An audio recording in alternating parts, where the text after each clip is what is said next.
Konting trivia. Ang mga sumusunod na Santo Papa ay merong commonality. Ang current na Santo Papa natin, isa pong Argentinian na kardinal, ay hinirang na maging Santo Papa noong 2013 at the age of 76. 76. Yan po ay si Pope Francis na may pangalan na Jose Mario Cardinal Bergoglio. So, yun po ang ating Santo Papa ngayon. Ang pinaltan niya na Santo Papa, nung pangalan niya ay Cardinal, ay si Joseph Cardinal Ratzinger, isa pong German. At nung naging Santo Papa siya, ang edad niya po ay 78 years old. At ito po ay nangyari noong 2004. At pinili niya pong pangalan ay Pope Benedict XVI. Ang Santo Papa na matagal na naging Santo Papa na halos 27 years o 26 to 27 years na naging Santo Papa noong 1978 ay ang isang Polish Cardinal na may pangalan Karol Cardinal Wojtyła na naging pangalan ay Pope John Paul II. Pero bata siya naging Santo Papa at the age of 58. Ang Santo Papa from 1958 until 1963 na si Angelo Cardinal Roncalli, isang Italian cardinal, na naging Santo Papa noong 1958 at the age of 78. So, sa mga hindi po nakakaalam, ang batay po sa batas ng simbahan, ang isang obispo po ay required mag-submit ng kanyang resignation at the age of 75. Kung titingnan po natin si Angelo Roncalli, Pope John the 23rd, na ginawang santo ni Pope Francis, na may pangalan Saint John the 23rd, ay naging Santo Papa at the age of 78. At kung titingnan po natin, marami nagsasabi ng mga conservative cardinals noon na si Angelo Roncalli ay wala namang gagawin dahil matanda na. Pero siya po ang tumawag ng tinatawag po nating the Second Vatican Council na nangyari noong 1962 to 1965. A few months after his election as the Holy Father, as the Pope, he called in January 1959 the desire to convoke a council. Para po maintindihan natin ano ito yung council na ito po yung ang nagbibigay sa atin ng karapatan na ang pagdiriwang ng banal na misa ay pwede na sa wikang naiintindihan. Dati, ang misa ay only allowed to be said in Latin. Di ho ba? Wala tayong naiintindihan. Hindi po tinanggal ng Second Vatican Council ang Latin Mass. Ginawa niya lamang ang expansion. Napakahalaga ng ang misa ay naiintindihan sapagkat sa pag-unawa ng Second Vatican Council na ginawa noong 1962 to 1965, ang pag-unawang ito ay ang buong pamayanang Kristiyano, ang pamayanan ng binyagan, ang nagdiriwang. Kaya po ang tawag natin sa pari ngayon, kapag namumuno siya, he presides the celebration. And why he is called a presider? Because it is the whole community of the baptized that is celebrating the Mass. Bakit ko po binabanggit ang mga edad ng mga Santo Papang ito? Para sa Diyos, ang paglilingkod ay walang matanda.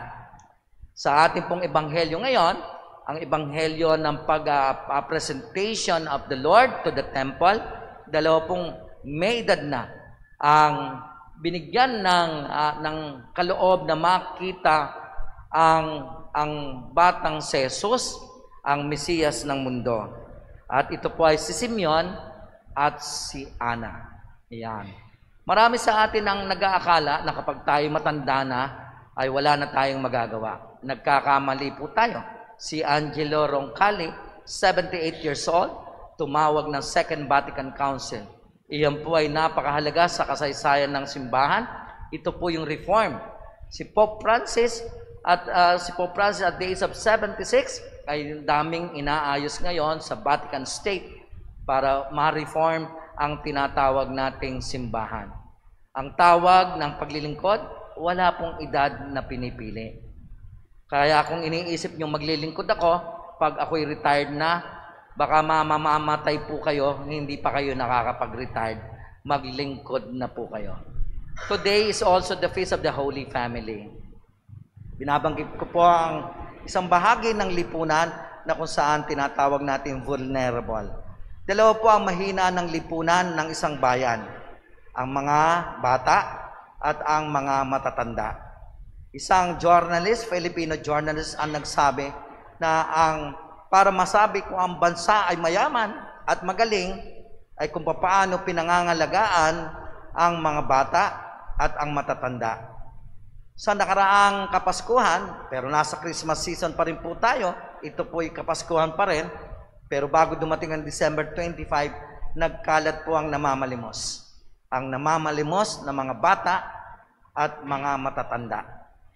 Palatandaan yan na ating lipunan kung pagbabatayan ng pangangalaga sa mga bata at matatanda, marami pa dapat gawin ang ating mga lawmakers. Hindi lamang hinahabol natin ay 20% discount pagdating ng age 60. That's a wonderful law given by the lawmakers to us. But of course, hindi dapat doon nagtatapos sa discount ang pangangalaga. Ang mayayamang bansa, they protect children from the very beginning and then they also protect the old people. Today, as we celebrate the Holy Family, diyan po nagsisimula ang protection sa pamilya. Ang pamilyang hindi matatag ay sumasalamin sa lipunang hindi matatag. Gusto nating sirain ang lipunan, simulan natin sirain ang pamilya. Gusto natin sirain ang simbahan, simulan natin sirain ang pamilya. The Holy Father John Paul II, 3 years after his pontificate in 1978, in 1981, he wrote an encyclical letter on the role of the Christian family in the modern world. He calls the family, the Christian family, not only the basic cell of the church, but he calls the family as the church in the home, the domestic church. Mali po ang akala kapag ang pananampalataya, iniisip lamang natin na pagsisimba. Higit sa lahat, ang unang simbahan ay nagsisimula sa inyong pamilya. Kaya nga, ang una natin pinoprotektahan ay ang sanggol sa sinapupunan. Napakahalaga ng pamilya sa inang simbahan sapagkat kung wala ang pamilya, wala ang simbahan. Kaya nga, the Holy Father, during that time in 1981, John Paul II, at the age of 61, he mentions and once again, he re-echoes what a family is. The family is the domestic church, the church in the home. Ang pamilya po ninyo, ang unang simbahan. Tumayo po ang lahat at ating ipahayag ang ating pananampalataya. Sumasampalataya ako sa Diyos,